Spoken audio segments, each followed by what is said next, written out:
So my name is Thomas Regan. I'm a professional property investor here in Australia. Now today I wanted to speak about why landlords are so evil. Now it's funny when I think about it from my perspective. I don't think landlords are evil. I don't think anyone's evil unless they're actually evil. But you know, everyone's here in life trying to get ahead and trying to achieve their goals and dreams, whatever they be. Some people have goals and dreams and they strive for them, and some people don't even have goals and dreams because they just think it's too hard and they can't be bothered, right? But ultimately, if you go to school, the progression from going to school is to go to university, and then after you go to university, you get a good job, right? You go to university so you can get a good job. Now, you don't sit there and go in class, or maybe there are some people that do. I'm sure there's some people in class at school that go, "What a dickhead! That person's studying so they can get good grades, so they can go to university and get a good job."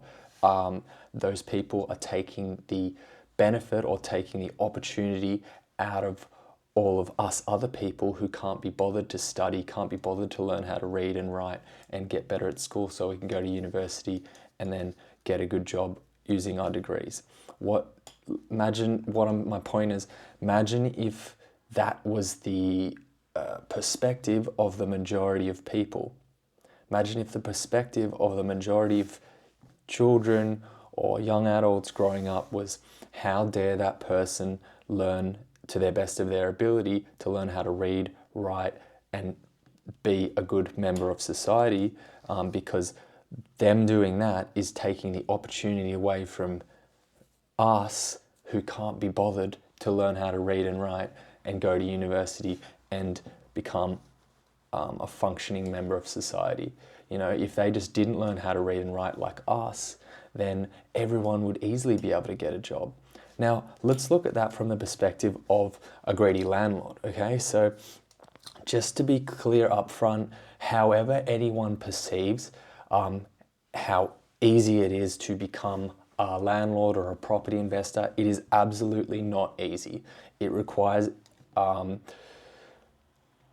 financial discipline, it requires cash flow management, it requires sacrificing immediate pleasures for long-term goals and wealth creation. That's not easy, and the reason most people don't do it is because they can't, because it's too hard, okay? So basically, a person going out and buying lots of investment properties, it's not easy, okay? But they do it because they're trying to get ahead in life. They're trying to provide for their family. They're trying to become wealthy because they see that as a path to having a good life.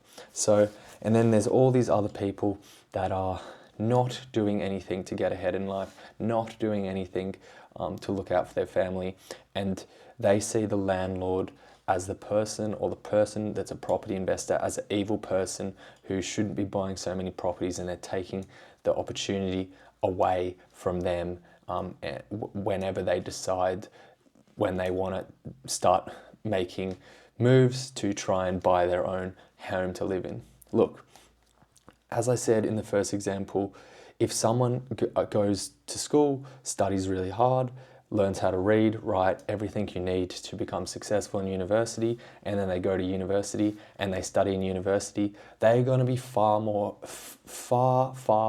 ahead of the person who didn't, obviously, right? But it's stupid, it's really stupid and small-minded to try and rip that person down to their level just so they can have an easy go.